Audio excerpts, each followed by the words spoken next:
کا اسلام نے اتنا پاس و لحاظ رکھا ہے کہ اس کے بارے میں یہ فرمایا، حدیث معصومین علیہ السلام میں آیا ہے کہ کچھ چیزیں وہ ہیں جس میں مذہب و ملت نہیں دیکھی جاتی۔ ان میں سے ایک چیز یہ ہے کہ والدین کا خیال رکھنا، اس میں مذہب و ملت نہیں دیکھنا ہے۔ پڑوسیوں کا خیال رکھنا ہے، اس میں مذہب و ملت نہیں دیکھنا ہے۔ امانت داری کا تمہیں خیال رکھنا ہے، اس میں مذہب و ملت نہیں دیکھنا ہے۔ بحیثیت مسلمان ہمیں ان تین چیزوں کو جو ہے بہترین طریقے سے ادا کرنا ہے۔ اگر ہم حقیقی مسلمان ہیں، سچے مسلمان ہیں، پکے مسلمان ہیں، تو اسلام یہ چاہتا ہے کہ تم اپنے والدین کا خیال رکھو۔ اسلام یہ چاہتا ہے کہ بحیثیت مسلمان تم اپنے پڑوسیوں کا خیال رکھو۔ اسلام یہ چاہتا ہے کہ بحیثیت مسلمان تم امانت داری سے کام لو۔ امانت داری اتنی اہم ہے کہ پیغمبر اکرم صلی اللہ علیہ وآلہ وسلم جب مکے سے مدینہ ہجرت فرما رہے تھے تو پیغمبر نے اپنے بستر پر مولا کائنات حضرت علی بن ابی طالب علیہ السلام کو سلایا تھا، اور ہر عزادار، ہر محبان بیت، ہر عاشق علی جانتا ہے کہ علی شب ہجرت رسول کے بستر پہ سوئے تو یہ شب وہ تھی کہ جس میں کفار و منافقین اپنے ہاتھوں میں تلوار لیے ہوئے تھے اور اس فکر میں تھے کہ ہم نبی کو شہید کر دیں گے۔ اتنے سخت ماحول میں کہ جب تلواریں تنی ہوں، دشمن آمادہ ہو، ایسے موقع پر رسول نے اپنے بستر پر مولا کائنات کو سلایا۔ رسول اللہ نے مولا کائنات کو ایک شب کے لیے جو اپنے بستر پر شب ہجرت سلایا ہے، وہ فقط اس لیے تھا کہ حکم خدا بھی تھا اور رسول کے پاس کفار اور منافقین اور مشرکین کی امانتیں تھیں۔ رسول اللہ نے اپنے بھائی مولا کائنات سے فرمایا کہ اے علی، تم آج ہمارے بستر پہ سو جاؤ اور کل صبح ان امانتوں کو جو ہمارے پاس ان کفار و مشرکین نے رکھی ہے اس کو واپس کر کے مدینے آ جانا۔ یعنی کہ اسلام کے مبلغ اور اسلام کی رہنما حضرت رسول خدا صلی اللہ علیہ وآلہ وسلم نے فرمایا کہ ہماری نگاہ میں امانت اتنی اہم ہوتی ہے کہ اگر اس کے لیے اپنے بھائی کو، اپنے جانشین کو دشمنوں کے نرغے میں چھوڑنا پڑے تو ہم امانت میں اس وقت بھی خیانت نہیں کرتے۔ لہذا بحیثیت مسلمان ہم سب کی ذمہ داری ہے کہ ہم امانت داری سے کام لیں۔ حدیث میں آیا ہے کہ جو امانت داری کرتا ہے، روزی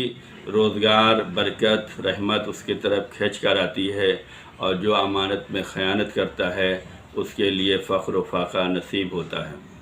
تو ہم سب کو چاہیے کہ ہم امانت داری کریں اور خیانت کو خیر بات کہیں، خیانت کو اپنے سے دور رکھیں۔ امام جعفر صادق علیہ السلام نے فرمایا کہ اگر کوئی بندہ مومن جو ہے کوئی برا کام کر رہا ہے تو دوسرے بندے مومن کا فرض بنتا ہے کہ قدرت رکھتے ہوئے اسے اس کے برائیوں سے اسے روکا جائے۔ اگر اپنے برادر مومن کو برے کاموں سے نہیں روکا گیا تو اس بندے نے اس برادر مومن کے ساتھ خیانت کی ہے، اور جہاں پر خیانت کی جاتی ہے وہاں پہ فقر و فاقے آتے ہیں، وہاں پہ غربت آتی ہے، وہاں پہ افلاس آتی ہے، وہاں پہ تنگی رزق ہوتی ہے، وہاں پہ پریشانی ہوتی ہے۔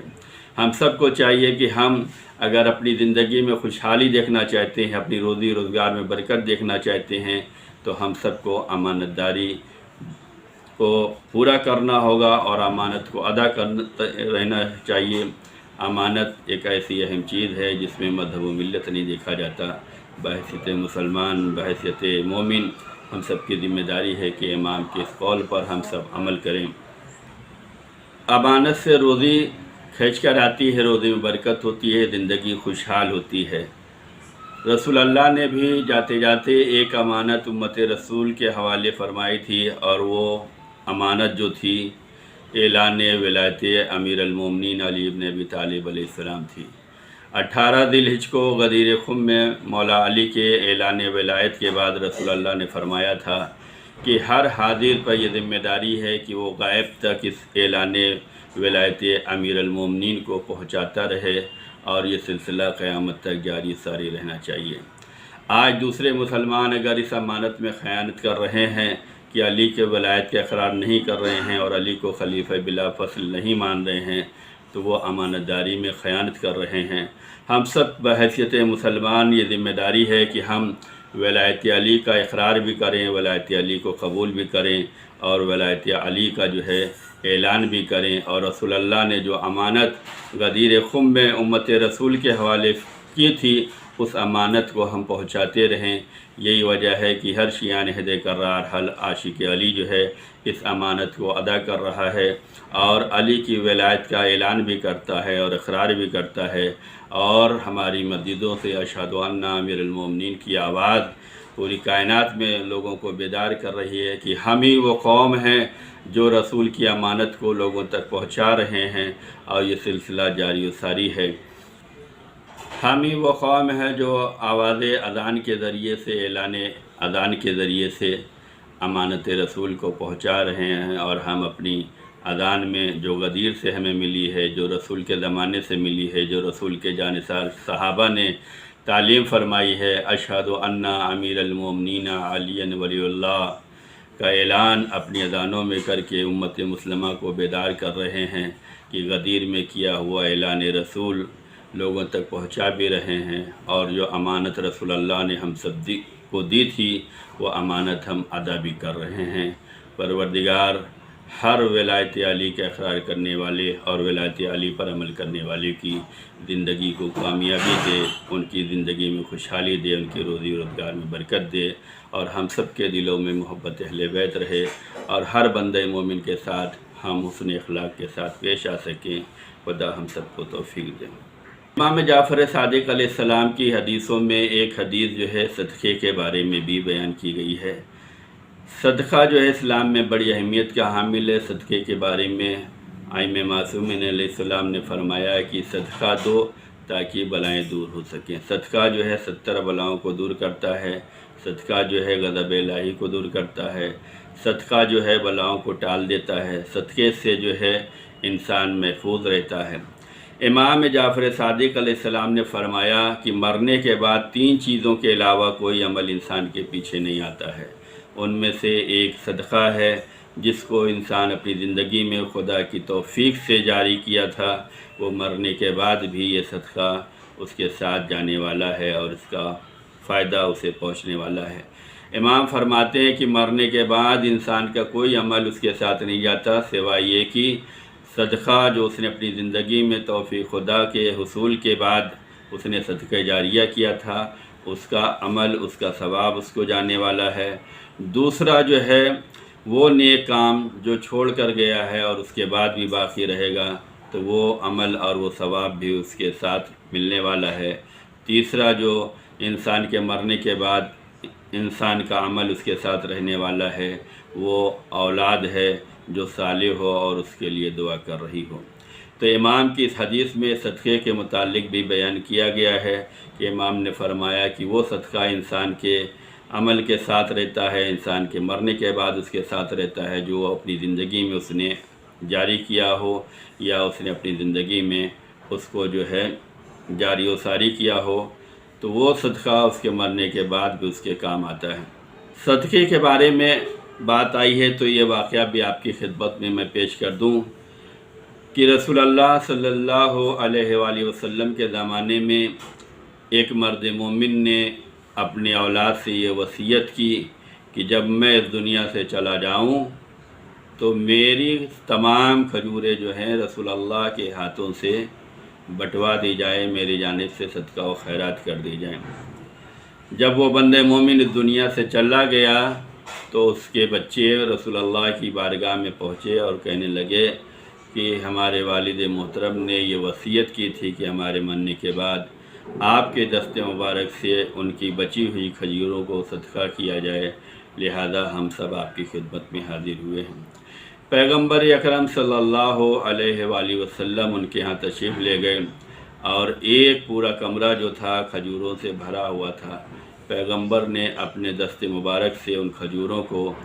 فقیروں کو، غریبوں کو، مسکینوں کو، یتیموں کو تقسیم فرما دیا، اور اس کے بعد جب ایک کھجور اس کمرے میں باقی رہ گئی تو پیغمبر نے اس کھجور کو اٹھایا اور اٹھانے کے بعد فرمایا کہ اگر جانے والا اپنی زندگی میں یہ ایک کھجور اپنے ہاتھوں سے تقسیم کر کے گیا ہوتا، اپنے ہاتھوں سے بانٹ کر گیا ہوتا، اپنے ہاتھوں سے صدقہ کر کے گیا ہوتا، تو اسے وہ ثواب ملتا جو اس نے مرنے کے بعد ہمارے ہاتھوں سے یہ بٹوایا ہے، اس سے زیادہ اسے ثواب اس وقت ملتا اگر وہ اپنی زندگی میں اپنے ہاتھ سے ایک کھجور راہ خدا میں صدقہ کرتا یا خیرات کرتا یا غریبوں کو دیتا۔ تو یہ واقعہ یہ ہمیں بتلاتا ہے کہ ہمیں جو کرنا ہے، ہمیں اپنی زندگی میں اپنے ہاتھوں سے کام کرنا چاہیے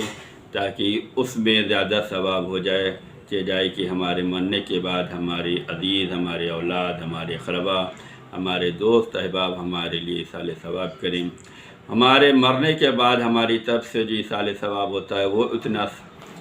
فائدہ نہیں پہنچا سکتا جو ہم اپنی زندگی میں اپنے ہاتھوں سے ایصال ثواب کر سکتے ہیں، اپنے ہاتھوں سے صدقہ و خیرات کر سکتے ہیں، اپنے ہاتھوں سے انفاق کر سکتے ہیں۔ ہمارا اپنی زندگی میں انفاق کرنا، صدقہ دینا، خیرات کرنا، غریبوں کا حق دینا، حقداروں کا حق دینا، یہ زیادہ ثواب کا حامل ہے۔ ہمیں یہ کوشش کرنی چاہیے کہ ہم اپنی زندگی میں جو ہے زیادہ سے زیادہ عمل خیر کر سکیں، زیادہ سے زیادہ لوگوں کی مدد کر سکیں۔ صدقے کی بات آئی ہے تو امام کی اس حدیث کو بھی آپ کی خدمت میں پیش کروں کہ جس میں امام جعفر صادق علیہ السلام نے ارشاد فرمایا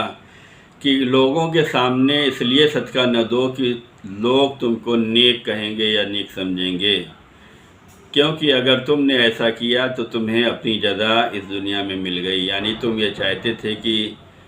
لوگ دیکھیں، لوگ تمہیں نیک کہیں،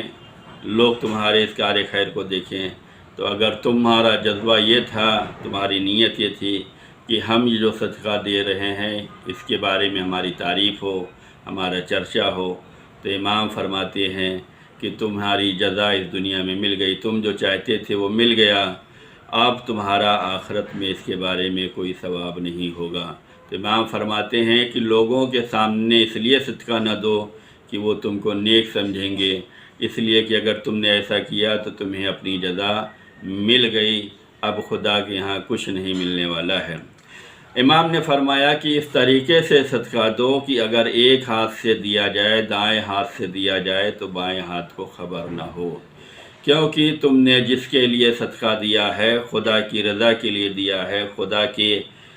قربت کے لیے دیا ہے، تو تمہیں اس طریقے سے صدقہ دینا چاہیے کہ دائیں ہاتھ سے اگر دیا جا رہا ہے تو بائیں ہاتھ کو خبر نہ ہو۔ اگر اس طریقے سے صدقہ دیا جائے گا تو یہ صدقہ اللہ کے ہاں قابل قبول بھی ہے، اللہ کے ہاں اس کا ثواب بھی عظیم ہے، اور امام فرماتے ہیں کہ اللہ تمہیں علی الاعلان اس کی جزا دے گا۔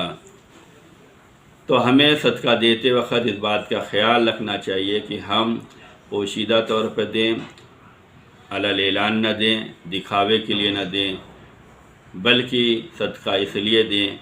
کہ یہ حکم خدا ہے اور اس حکم خدا پر ہم عمل کر رہے ہیں۔ صدقہ اس طریقے سے دیا جائے کہ خدا کی رضا شامل حال ہو، کہ ہمیں کسی کو دکھاوا نہیں ہے بلکہ ہم نے خدا کے لیے دیا ہے، خدا کے کہنے پہ دیا ہے، بندگان خدا کو دیا ہے۔ اگر ہم دائیں ہاتھ سے صدقہ دے رہے ہیں تو ہمارے بائیں ہاتھ کو بھی خبر نہیں ہونا چاہیے۔ تو یہ صدقہ جو بلاؤں کو دور کرتا ہے، جو وباؤں کو دور کرتا ہے، جو روزی روزگار میں برکت کرتا ہے، یہ صدقہ جو تکلیفوں کو دور کرتا ہے، اس صدقے کے بہت سے فوائد ہیں جو ائمہ معصومین علیہ السلام نے بیان فرمائے ہیں۔ لیکن اسی کے ساتھ ساتھ یہ بھی یاد رکھنا چاہیے کہ ہم جو صدقہ و خیرات کر رہے ہیں،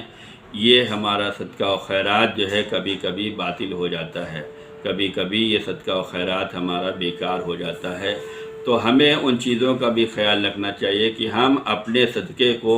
باطل نہ کریں، ہم اپنے صدقے کو خراب نہ کریں۔ قرآن کریم کے سورہ مبارکہ بقرہ میں ارشاد ہوتا ہے اور مومنین سے خطاب ہوتا ہے کہ بسم اللہ الرحمن الرحیم، یا ایھا الذین آمنوا لا تبطلوا صدقاتکم بالمن والاذی، اے بندگان خدا اپنے صدقے کو تم لوگ خراب نہ کرو، باطل نہ کرو، بالمن والاذی، احسان جتلا کر یا عطیت دے کر۔ تو اگر ہم صدقہ و خیرات نکال رہے ہیں اور جس بندے مومن کو دے رہے ہیں، اگر ہم اس پر احسان جتلائیں گے کہ ہم نے یہ تمہارے لیے کیا ہے، تو یہ ہمارا دیا ہوا صدقہ و خیرات بیکار ہو جائے گا۔ اگر ہم نے کسی بندے مومن کی مدد کی ہے، مدد کرنے کے بعد اس پر احسان جتلائیں گے یا اس کو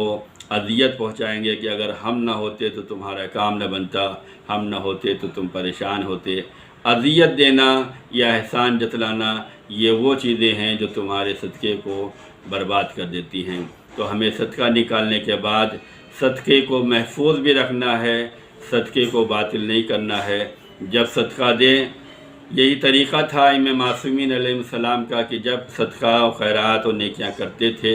تو دائیں ہاتھ سے دیتے تھے، بائیں کو خبر بھی نہیں ہوتی تھی۔ بعض دفعہ یہ ہوتا تھا کہ امام اپنا چہرہ بھی نہیں دکھلاتے تھے۔ لوگوں نے پوچھا کہ مولا آپ نے تو اتنا زیادہ دیا، اس کے علاوہ آپ نے چہرہ نہیں دکھایا، تو امام فرماتے تھے کہ اس نے ہم پر احسان کیا ہے، کہ اس نے ہماری نیکیاں لے لی ہیں، ہم میں اس سے زیادہ نیکیاں دی ہیں، اس نے ہمارے مال کو محفوظ بنا دیا ہے۔ تو امام کا طریقہ یہ تھا کہ جس کو صدقہ و خیرات دیتے تھے اس پر احسان نہیں جتلاتے تھے، بلکہ یہ کہتے تھے کہ اس نے ہم پر احسان کیا ہے، کہ اس نے جو ہے ہمارے نیکیوں میں اضافہ کیا ہے، ہمارے مال کو محفوظ کیا ہے۔ جو ہم صدقہ و خیرات اور راہ خدا میں انفاق کرتے ہیں یہی مال ہمارا بچتا ہے، باقی مال فنا ہو جاتا ہے۔ اگر ہم نے یہاں پر نیکیاں کی ہیں تو یہ آخرت میں ہمارے لیے ذخیرہ ہو رہی ہیں۔ تو امام کے اس حدیث میں ہمیں سب کو عمل کرنا چاہیے کہ امام نے فرمایا کہ اگر صدقہ دو تو صدقہ دائیں ہاتھ سے دو، بائیں ہاتھ کو خبر نہیں ہونا چاہیے، اور صدقہ اس نیت سے نہیں دینا چاہیے کہ لوگ ہماری تعریف کریں، لوگ ہمارا قصیدہ پڑھیں۔ اگر یہ خیال آ گیا تو یہ صدقہ ہماری جزا اسی دنیا میں مل گئی کہ لوگوں کو پتہ چل گیا، لیکن آخرت میں ہمیں کوئی جزا ملنے والی نہیں ہے۔ اللہ نیتوں کو جانتا ہے، اللہ جذبوں کو جانتا ہے۔ ہم سب کو چاہیے کہ ہم اپنے تمام اعمال خیر میں خدا کو حاضر و ناظر جانیں، اور ہم جو کچھ بھی کریں اس میں خدا کو حاضر و ناظر سمجھ کر کریں، اس لیے کہ وہی بدلہ دینے والا ہے، وہی جزا دینے والا ہے، وہی ثواب دینے والا ہے۔ حضرت امام جعفر صادق علیہ السلام ارشاد فرماتے ہیں کہ برادر مومن کی حاجت روائی کے لیے جانے والا بندہ ایسا ہے جیسے صفا مروہ کے درمیان صحیح کرنے والا ہے، اور برادر مومن کی حاجت کو پوری کرنے والا بندہ ایسا ہے جیسے جنگ بدر و احد میں راہ خدا کے لیے اپنے خون میں لتھڑنے والے کی طرح ہے۔ یعنی کہ اگر ہم کسی بندے مومن کی حاجت روائی کر رہے ہیں، کسی بندے مومن کی مدد کر رہے ہیں، کسی بندے مومن کی خواہش کو پوری کر رہے ہیں، اس کی حاجت کو پوری کر رہے ہیں، تو اس راہ میں جانے کا بھی ثواب ہے، اور اس کی حاجت روائی کرنے کا ثواب یہ ہے کہ جنگ بدر و احد کے شہیدوں جیسا ہمیں ثواب ملنے والا ہے، اور صفا مروہ کے درمیان سعی کا ثواب ملنے والا ہے۔ تو ہم سب کو کوشش کرنی چاہیے کہ ہم سب تعلیمات اہل بیت پر عمل کر سکیں، اس لیے کہ انہی کی تعلیمات سے سعادت مل سکتی ہے، دنیا اور آخرت مل سکتی ہے۔ خدا ہم سب کو امام کی تعلیمات پہ عمل کرنے کی توفیق عنایت فرمائے۔ بسم اللہ الرحمن الرحیم، ان اللہ و ملائکتہ یصلون علی النبی یا ایھا الذین آمنوا صلوا علیہ وسلموا تسلیما، اللہم صل علی محمد و آل محمد وعجل فرج